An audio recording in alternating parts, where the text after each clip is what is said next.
what did J.r.r. Tolkien, C.S. Lewis, and Joseph have in common? Joseph, Jesus' dad, not Joseph with the coat of many colors. Well, you may be saying off the bat, well, they don't have anything in common. Wrong.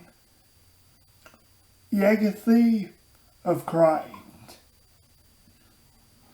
Turn with me to 1 Corinthians 3:17, if you will.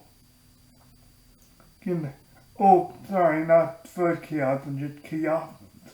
Corinthians 3:17. And whatever you do in word or deed, do all in the name of the Lord Jesus, giving thanks to God, the Father through him. You know, which I knew some stuff about C.S. Lewis before that. My former college was actually kind of, actually, I think considered him an unofficial saint. We'd always talk about him in some form or another. But, I watched a documentary on C.S. Lewis, and he wasn't always a Christian. The documentary was actually called The Most Reluctant Convert.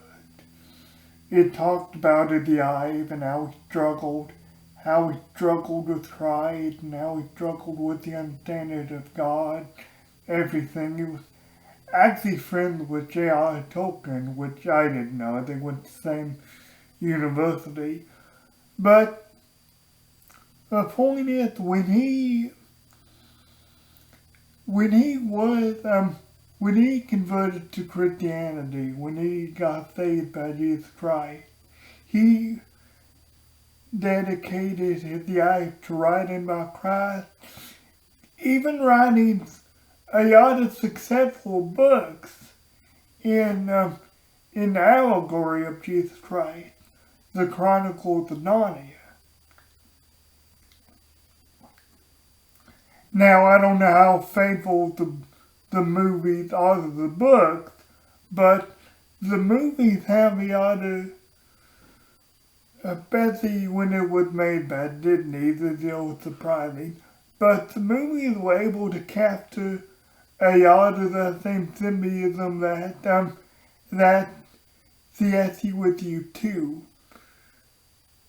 You go to J.r.r. Tolkien, C.S. Lewis's friend, he was a Christian young before that. I don't know much. I don't know much of his story as I do Lewis's, because I haven't been able to find a documentary about him. I hadn't really been interested, to be honest.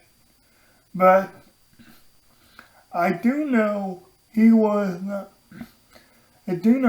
something of a contributing factor to Lewis's walk with Christ. And I mean, I'm not into Lord of the Rings as much as I am Chronicles of Narnia, but I'd have to imagine, I mean, with the ring, everything, pride being at center, I'd have to imagine that Christ was a big influence. I mean, the symbolism of Christ and the symbolism of God was a big influence for J.r.r. Tolkien. The work too was a big influence for Lord of the Rings. And then you got Joseph. You got Joseph, who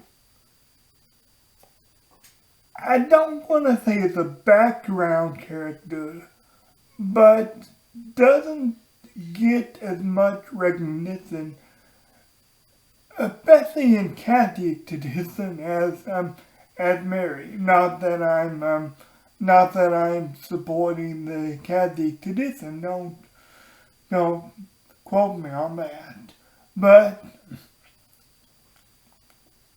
Joseph did not get as much as Mary does. But he lived his life on legacy for Christ. I mean, you don't have to tell you, I'm just gonna tell you the story. The angel came to Mary and said, okay, you're gonna have a baby, you're gonna have Jesus, it's gonna be a virgin, immaculate birth. I'm paraphrasing, obviously, but it's gonna be a virgin birth. And Joseph didn't know what to do. He didn't want to offend Mary. So what he was thinking of doing was divorcing her quietly. So not the same or anything. But he was stopped by the angel in the dream. And that angel said, don't be afraid. And ever since then, Joseph lived his life on mission to Christ and legacy to Christ.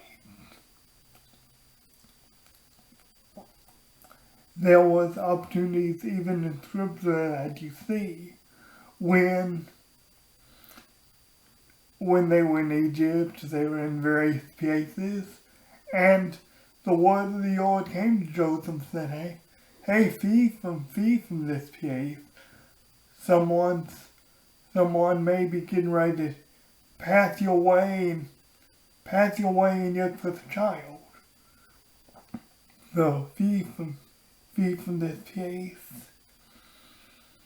So he packed up his entire family, he packed up Jesus, and they went on mission for the Lord. They went on a legacy for Christ.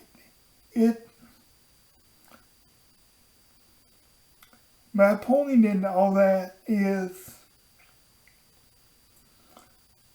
what you do, and it's evident in verse 3:17. What you do, it isn't just for you, it's for Christ. Whatever you do it for Christ. When you're doing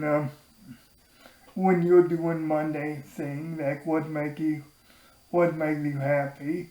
I mean, not that happiness is, as a Christian, you want to be more holy than happy. But what it says here, whatever you do it for Christ. I mean, even, it's basically saying don't make yourself the center of attention.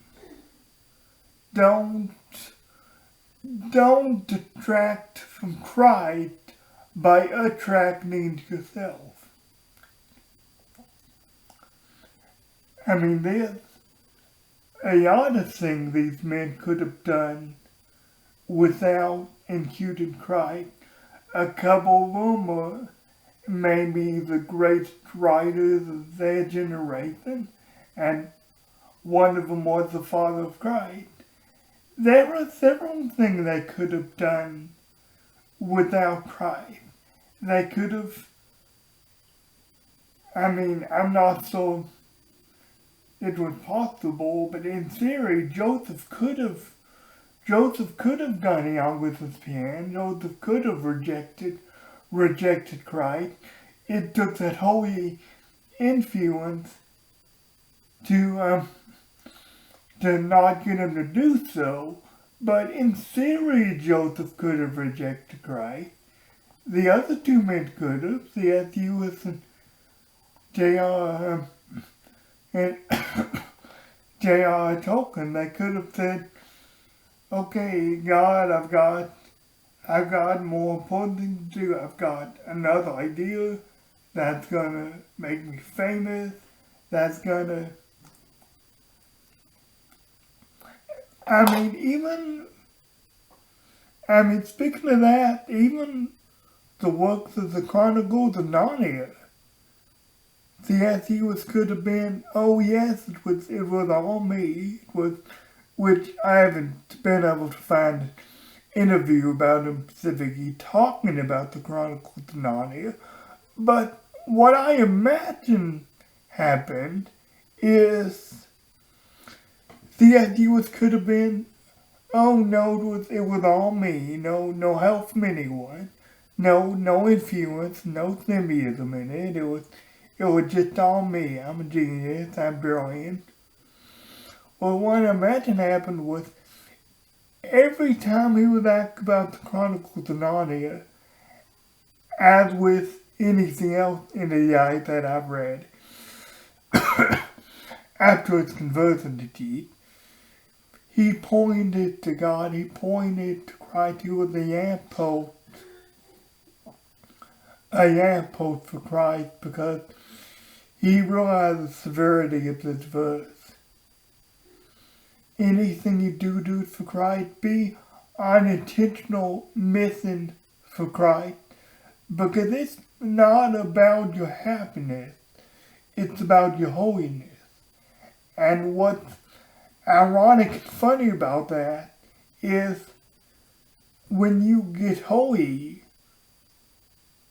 I mean, not only happiness will fall, because happiness is a fleeting emotion, but something stronger than happiness, joy, will follow and will give you everything you didn't even know you wanted, but more importantly, everything that you did need. Guys, it can be hard waiting. It can be hard being on mission for quite some time, because theoretically there's a lot of stuff people can do to make money. And there's a lot of stuff people can do that'll point to themselves. There's a lot of stuff people can do if they abandon God. But God asks you not to. He doesn't really tell you not to, because he still wants you to have the free will. But he asks you to come to him. He asks you not to abandon him, because he ultimately will not abandon you. But as I say, he does love you enough. One of the things I love most about God is he does love us enough to ultimately have us walk away. Now he'll track us down to whatever end he can, but he ultimately does love us enough to give us that decision on our own, whether we want to be on legacy for Christ, or just whether we want to big ourselves up. Guys, I love you. God bless you. Your time will come if you keeping on the legacy for Christ. And I'll see you next week.